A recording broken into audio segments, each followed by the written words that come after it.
The starting point is knowledge. Is information, relevant information about money. You need to study money. Okay. Perpetual wealth generation. Okay. When you get $100 million, for example, you eat it, and your capacity is $1 million. Before you know it, that $100 million will come until it becomes $1 million. That was vision past decision. Okay. Vision gives birth to goals. I was at a forum many years ago, and Miles Munro, the late Miles Munro, was there, and he said something that I have not forgotten. He said, as he was being driven from the hotel to the venue, he said he was looking in through the window, just observing Nigerians, the average Nigerians, and all that. And I said, he said, these people are so industrious, these people are so energetic, so hardworking. So what's the problem? He gave us the answer that day. He said, what answer did he give? The real problem of Nigerians or Africans is that the average Nigerian lacks a transformational mindset.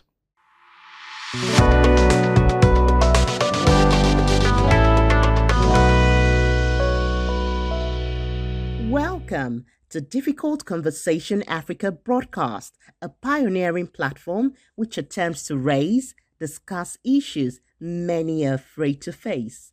I present to you the host, Yinka Olaito, a media communications development expert, author with about 2 decades experience in Africa and in the United States. All right, welcome and good day, listeners.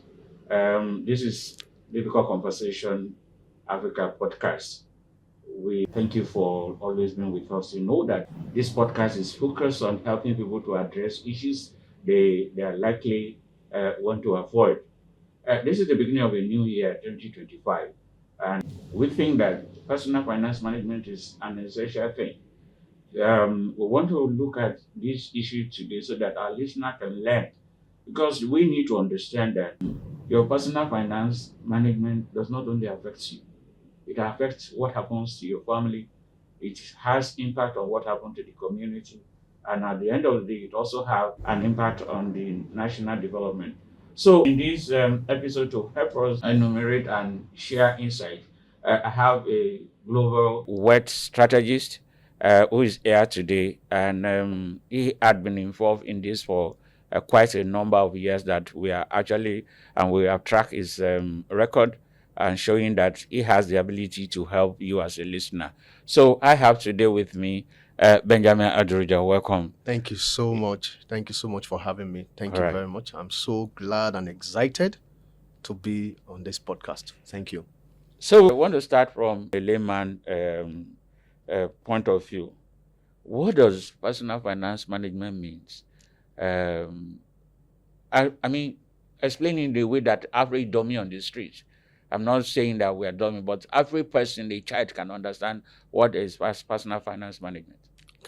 Simply put, I'm going to explain in a way that you can easily understand.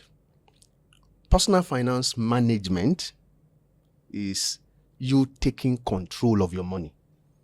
Okay. You telling your money where to go. You being the boss of your money and not your money being your boss. Okay. Yes. Okay. You being the boss, telling your money where you want your money to go. Okay. And what you want your money to do for you. Okay. It's like you being in charge of your financial world, being the boss of your financial world. That is what personal finance management is all about. A lot of people are governed, they are controlled by money. But when you embrace personal finance management, you are the one bossing your money. Simply put. Yeah, thank you for that. But we all know that sometimes it's difficult to actually control money.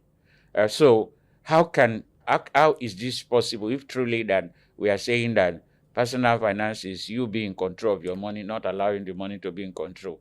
I have instances where somebody who was not exposed to millions of naira suddenly got exposed to it and he started misbehaving, meaning that money started controlling him. How can you prepare and how can you develop your skill in a way that it can actually help you to be in control? Thank you very much, Inka. Thank you so much for that very apt question. Now, the starting point is knowledge. Okay. The starting point Is knowledge. is information, relevant information about money. You need to study money. Money is a course on its own. It's a subject matter. Interestingly, many people don't study it. It's a subject matter that one needs to study. You need to study, you need to learn about it. One of the things, when I started on this journey, one of the things I did was to get books on money management. Okay. I invested in books to learn money management tools, money management skills, and then I started applying that. So financial literacy is the key. One needs to become financially literate. There's what we call financial intelligence. The higher your financial intelligence, the better your personal finance management skill. So to increase your financial intelligence, one needs to embrace acquisition of relevant information. And we have this information available online, in books, free. Many of them are free. Some you might need to pay money to get them. You might also attend seminars and all that. You talk about financial literacy and financial intelligence. What is the difference between the two for an average person who is looking possible and say financial literacy, financial intelligence? Is there a difference between the two? Well, there's no difference really. Financial intelligence is a measure of your financial literacy. Okay. Yes, it's like the measurement. Okay, yes. So you can how literate you are. Yes. 10% to 50%. Yes. To 60%. Yes. When someone has a high level of financial literacy, you say the person is financially intelligent. Okay. So yes. You have to be financially literate to be financially intelligent. Yes. So what are the key areas individuals must pay attention to in their journey toward financial freedom? Key areas. The first key area, like I said earlier, is acquisition of relevant information. Okay. That's the first thing. I realize that a lot of people do not read books on financial literacy. If you ask the average Nigerian or the average African or the average person, how many books have you read on money? What if I'm not educated? Education. If I'm a literate person. Education is not necessarily about books. Some people, they say, I may not have read book, but I've read sense. Because I need us to distinguish between the two. I need us to distinguish between the two. Yes. When we say books, what we think about is, let's say, street sense. Yes. Okay, so not necessarily book knowledge, but being able to learn. You can also learn that through mentorship. Okay. Or through like we have in some of this, like this apprenticeship structure. Okay. You learning from someone who has a good mastery of money. Money management tools. There are different things we need to embrace, like savings, for instance.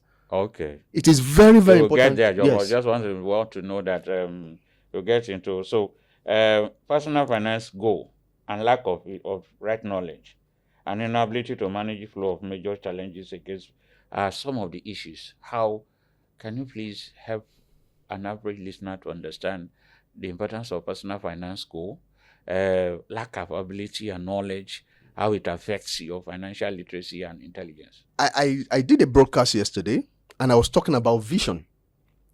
And one of the things I said in that broadcast was vision powers decision. Okay. Vision gives birth to goals. Okay. That's the basic. Vision powers your goals. Now, a lot of people set goals. Okay, I want to do this, I want to do that. But you need to begin with the end in mind. Where are you going? Where do you see yourself at the end of 2025? Okay. What do you want to accomplish? Then you now dial back and say, okay, what do I need to put in place now to be able to become that kind of person? And those things now become your goals. The stepping stones. I'm just trying to break down what goals mean. Let's help an average individual average listener understand. So you are saying that you need to have a vision of, okay, I want to make 10 million this year. Yes. That's what you're saying. I have to Yes. make an average by 2025. I want to make an average of 10 million. Yes. But you can make that money and still not financially free or financially. You can make. I've seen people make that kind. They just have a target of 50 million. They made it, but at the end of the year, they are saying, where does the money go? Fantastic. So how do you resolve that? So if you say goal is the only thing, having a vision, I already have a vision, 10 million, and by the time at the end of the year I check it, I have 10 million. To be candid, But I'm asking myself, where does the money go? you having 10 million naira or $10 million at the end of the year is a goal. Okay. That is a financial goal. Okay. That is, you may end up getting the $1 million, but who are you becoming on the inside? That's a critical question. And that's where vision comes in. Vision is not necessarily about the money you want to get. It is who you are becoming. Okay. Now, I say this, wealth, true wealth. Can you for an average person? Yes. It may look like an ambiguous term. Yes. What does who you are becoming mean for an average person? Okay. Example. 5 years ago, I had a vision to become a global wealth strategist. Okay. To become. Yeah. So I now decide to set goals. Part of the goals require me going back to school to take my master's and my MBA. Okay. Part of the goals required me going back to get a coaching certification or coaching certifications. Okay. Part of it required me taking relevant courses. And all of these have now helped me to become a global wealth strategist. So what we're talking about is, who are you becoming? Okay. That's the critical question. And this is what a lot of people don't talk about when it comes to goals, goal setting. Go beyond just peripheral. The peripheral is just the goals. We are talking about the depth, going in depth, being able to become the kind of person that can command the $10 million repeatably. So how does becoming impact on you, on your family, on the society at large? It does. How? Okay. Now, the other day, I saw a lady, and we went to school together. Okay. We went to school together. We did MBA program together. But when I saw her, I did my MBA in 2011. I finished in 2011. And it's been how many years now? It's been 13 years. And I saw her. And our financial state was not encouraging. Okay. So what she did was just to take the MBA program. She did not have an end in view, who she needed to become. It was just she just took it as a requisite to get a good job. Okay. It was not powered by vision. Okay. It was not powered by vision. Okay. Vision is what determines the sacrifices you are ready to make now. What we're talking about is delayed gratification. You've been able to, because of a certain thing you want to become, or a certain person you decide to become, you are now you are willing to pay the price in the immediate. Well, she went for MBA. That's paying the price. The MBA she did was not, like I said, it was not based on a vision. It was based on my parents said I should go and do MBA because I couldn't get a job. Okay. And because she had time, go and do your MBA. And she went. But it was not something from her heart. She did not generate it from within. It was not something that was birthed from her based on the person she sees herself becoming in the next 20 years, 30 years, 40 years. Okay. So what we're talking about is having a long-term perspective. 10 years vision, 20 years vision. Yeah. And then I'm not asking, how does becoming affect the society, affect your family, and affect the community, affect the nation? How does an individual becoming reflects on your family and all that? Because we are trying to relate personal finance management to national development. Yes. Now, thank you very much for that. we can see the lack of becoming in our society today. A lot of people are visionless. They are purposeless. Okay. And we see them around. People loafing about, people, someone just got a political appointment. For example, a friend of mine just got a political appointment in the state as a senior special assistant to a governor. Okay. And he was dialing back. He was, I had to tell, man, this place is not, these people are so, he was telling us in confidence, this place is something else. A lot of people around that governor, they're just focused on what to eat, what to gain, because there's no vision. Vision powered by compassion for the people. Because when you are, when you have that kind of political office, you are going there to serve. To serve the people. Yeah. But those people are not focused on that. So vision generates compassion. Vision generates, it helps to design the society. When each person has a vision, it helps to design a more favorable society. When people have a lack of vision, you see them, willing to do anything. That's why we have kidnappers. We have armed robbers. We have people, corruption. Because many of those people do not, they only focus on making ends meet. Trying to put food on the table. We must live life beyond trying to put food on table. Life is beyond that. Everything is powered by purpose. So when you have a vision, it helps. When each one of us is powered by a vision, it helps us to engender and cultivate the right, should I say, a more favorable society. A more habitable society. And that's what we have in some parts of the developed world. It's you can see the level of development in certain states. Texas, in some of this, you can see, because it is powered by vision. Many of those people that are doing that, the governors, the other people holding key positions, they have a vision of a better society. So it affects, it does a lot when each one of us has a vision. I was coming here this morning, and someone was trying to engage me in a conversation. But I didn't stop. I was focused on getting here on time.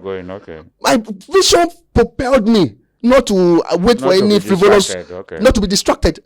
It propelled me to come here. I'm going for an interview, or I'm going for a podcast interview. I'm going, and I want to get there on time. So that's vision. So you're saying that when an individual becomes, they turn out to be somebody they want to be, that will impact on how to recreate that kind of... It will impact on everything. The family. It will impact on... we are talking about going beyond just eating money. Someone, they said, he has eaten it, or he has blown. We have seen a lot of people who blew today, who have blown, and they're back to square zero. Because they don't have the capacity to manage that. They don't have the capacity. What we are talking about is capacity development. Capacity development powers wealth generation. Perpetual wealth generation. When you get $100 million, for example, you eat it, and your capacity is $1 million. Before you know it, that $100 million will come until it becomes $1 million. And you know where the remaining $99 million went. Because you actually do not have capacity to manage it. So yes, that has happened.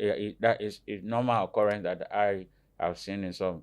When you have money that is beyond your capacity, the money will go back to the level at which it will. Your this thing. Yes. Another thing I want to ask for the benefit of people listening is, what are the best strategies to move faster in personal finance management? Unfortunately, I would say that there are no hard and fast rules. When it comes to personal finance management, it is work. There will be principles and basics. Yes, the principles are basics, and the reality is that a lot of people are not willing. Many of us know these principles. How? No, but they say common sense is not common. So let's not assume that everybody knows. Maybe some of us, it's an assumption that people know. People don't even know. So, but some people, you might think that people know what to do. It's an assumption they may not. So I think it is better to reemphasize this so that people know what are the best, what are the basics they need to put in place? First and foremost, the first thing I would advise any person who wants to build wealth sustainably and to leave that wealth to his or her generations. Yes. The first thing is to be powered by vision. Have that vision. Okay. That's the first thing I would say. Have a vision. That vision. The second thing I would say is the person must embrace a principle-centered lifestyle. Living. It is very, these are not common things you find on the street. Yeah. Why you see, when I talk about savings now, people are not willing to save because there is no vision. When you have a vision of where you are going or where you see yourself, it will help you to pay the price. Well, people can tell you the money I'm earning cannot even, my money cannot take me home. We are coming there. We are coming there. So, vision, that's the first thing. Then embrace a principle-centered lifestyle. Now, when I say principle-centered lifestyle, what I'm saying is that you need to have certain values you live by. Okay. The first value, some of the values you can embrace are integrity, for example. Okay. Honesty, for example. That's true. You know, excellence. Many people who have come across are anywhere beneficiaries. They have no principles. They have no values. Okay. Anything goes. For example, we're coming this morning and we're driving, and then a driver who was trying to offload his passengers, he just stopped in the middle of the road without paying cognizance to those of us who are at the back. Who are at the back. That is a lack of vision, a lack of principles. What we are saying is that yes, a lack of compassion, concern for the other road users. So what we are saying is that what we are trying to promote is a values-driven lifestyle. Okay. You have certain values that you hold inalienable. You hold them dear to you, and you are living by them. What this does for you is that people start getting to know you for something. You now become known for certain things. For example, now when someone is looking for, I'm looking for someone to trust. Because you have engendered trustworthiness, you will just find that you begin to attract resources. Okay. Yes. So, vision, principle-centered living, values-driven living, and then we cannot talk about the technicalities of personal finance, which has to do with the savings, cultivating a savings culture, being able, there are different kinds of savings. We're going to talk about that if time permits. So, yes. Okay, what I'm trying to now you're talking about being the person who can attract the money, yes, and all that people can. But we know what is the impact of the volatility of the money market, capital market, when it comes to saving culture, and you say invest. But we've seen people who have invested money in real, not anything that is shady. But the money had gone down the drain, and some of them come to the conclusion and say, let me go hit with my money instead of putting the volatility of the money market, capital market, national economy, and how it impacts on your ability to save, ability to live the right kind of life you want to live. How does this affect your personal finance management? Simply put, knowledge helps you to manage volatility. Information will help you, should I say requisite information, or the right information will help you. Well, some people have done their research before they invest too. I'm just yes, because that's why what I'm saying when I talk about knowledge, I'm talking about sophistication. Your level of sophistication. Are you a sophisticated investor? What passes your sophistication is you gathering relevant knowledge. But there are cases where people have done all their researches and the business still went down south. It goes beyond that. It goes beyond research. For example, I heard of a story of a man, an accountant who was about to retire. Okay. And in fact, I read it in one of the newspapers. He was about to retire, and he was looking for a place to invest his money, his stuff. So he got to hear about a platform, an investment platform. Okay. He investigated the investment platform. Okay. He even went to the office To be sure that they this is were legit. like this. Then he invested 1 million, and then within a week he got 20%. And so he felt that he now started, investing, and the thing was coming back till when he now got his entitlement. He just said, "Let me put everything inside." So he put about 25 million naira inside the thing, and then he was supposed to get 20% within a week, and then the money just. So the question, to quickly answer that question, the answer to that, the answer to managing volatility is being able to understand investments. Understand investment. There are different kinds of investment. We have what we call high risk, high yield investment, and then we have low risk, low yield investment, and there's what we call asset allocation. I'm going to explain that. Okay. Now, the challenge with everyone, or many people losing money, is because they do not understand asset allocation. When you have an investable fund, for instance, let's say you have $1 million to invest, you don't put all that money in a high risk, high yield or borrow platform. You need to do asset allocation. Okay, 50% of this amount, 500,000, I'll put it in a safe environment. We may not generate quick money, return, but I know it's safe. And it depends on your risk appetite. Okay. So you put that, it depends on, this is why people need to talk to, financial experts. You put, it works with percentages. Let's say 50% of that investable fund goes into the low risk. You know that your money is safe. Nothing happens. So that at the end of the day, you don't lose everything. Then you put 30%. I'm just trying to, for example, 30%, you put it in a medium risk investment platform where you know that no matter what happens, you still get your money back. Then maybe 10% or 15% or whatever it is, depending on your calculation. You now put it in high risk, vetted. I will use the word vetted, high risk, high yield investment. So when whatever happens, you know that you are still even if you lose money, you are still breathing. Yes, you are not dying. You are not dying. So now that we know that personal finance management has impact on the community and the nation, does government has any role in ensuring that an enabling environment is created so we can actually? I'm asking whether, because sometimes the environment, the economic environment, the policies within the nation can have a negative impact on what becomes an average person. So what is the role of government in this, since personal finance management has a way of affecting the national wealth? Wow. The government at all levels has a big role to play. I'm talking about parastatals, I'm talking about the different levels of government and the likes. Okay. A very big role to play. There are different dimensions to this, but let me quickly take it from a perspective which has to do with the government, being too lucrative. Government is the most lucrative job. Government job is the most lucrative job now. People go into political office to siphon money, to solve their poverty problem. Okay. To solve their personal poverty problem.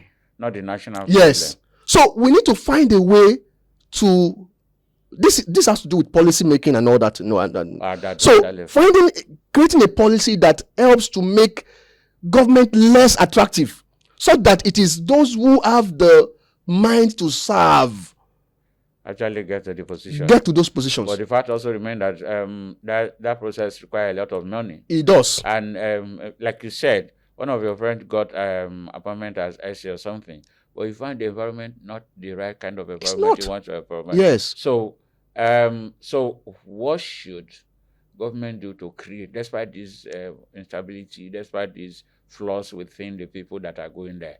How can government help in creating an environment that help that make it easier for person to actually increase their wealth, which also at long run will affect national wealth? I was at a forum many years ago, and Miles Munro, the late Miles Munro, was there, and he said something that I have not forgotten. He said, as he was being driven from the hotel to the venue, he said he was looking in through the window, just observing Nigerians, the average Nigerians, and all that. And he said, These people are so industrious. These people are so energetic, so hardworking. So what's the problem? He gave us the answer that day. He said, what answer did you give? the real problem of Nigerians or Africans is that the average Nigerian lacks a transformational mindset. The average Nigerian does not have a transformational mindset. Meaning what? What this means is that the average person is not built to birth change, positive change. The average Nigerian is built to only focus on himself. That self-centeredness, that just focusing on making sure that myself. You break the Yes. poverty line immediately. Yes, just you breaking the poverty line. So what the government needs to do is the government needs to create programs, initiatives, educational initiatives. Okay. Yes, transformational initiatives to Okay. re-educate the populace, to find a way. Because look, for example, as I stop, when you create an infrastructure, you build an infrastructure, Yeah. within a month or 2 or 3 months, you would see that the thing has dilapidated. That's the challenge.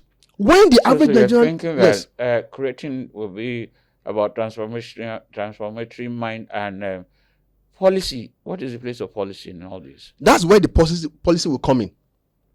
And The first implementation policy, of such policy. the first policy has to do with the government, finding a way. Of course, this may be very controversial, but the government has to be made less profitable or less attractive when it comes to what money to make when you occupy a political office. That's a policy decision. Then the next policy has to do with the populace themselves. Engendering, not just focusing on your infrastructural development is good. What about people development, talent development? Creating financial skill development. And all that. financial literacy programs, financial inclusion programs, educating people on how to better manage their money, creating initiatives that would birth not just the ability to consume, because the average Nigerian is a consumer, not a producer, but to create that mindset that would help us to birth products, transformational product. We can create multi-billion-dollar organizations from Nigeria. We can create multi-million-dollar organizations. This has to do with people development, helping people to develop relevant skills. Of course, to a large extent, to a little extent, the government is trying to do that, but we need to invest more in people. Yeah, Yes. thank you very much. We really appreciate you. Thank you. Thank you, listener, for this. We know that we still have a lot of things to discuss. Maybe in the nearest future, we will have to call Benjamin Adiroja back to the studio to have this recording and this conversation again. But a takeout is the fact that you need to take control of your own finance. You need to think of what you want to do and what you are going to do. You need to become the person that can attract wealth, and then the government must do something. With all these takeouts for this session, I think that we can say we can call it a day at this level. Thank you very much for Thank you coming, very much. and thank you, listener, for this. We'll see you in the next episode. Thank you, and God bless you.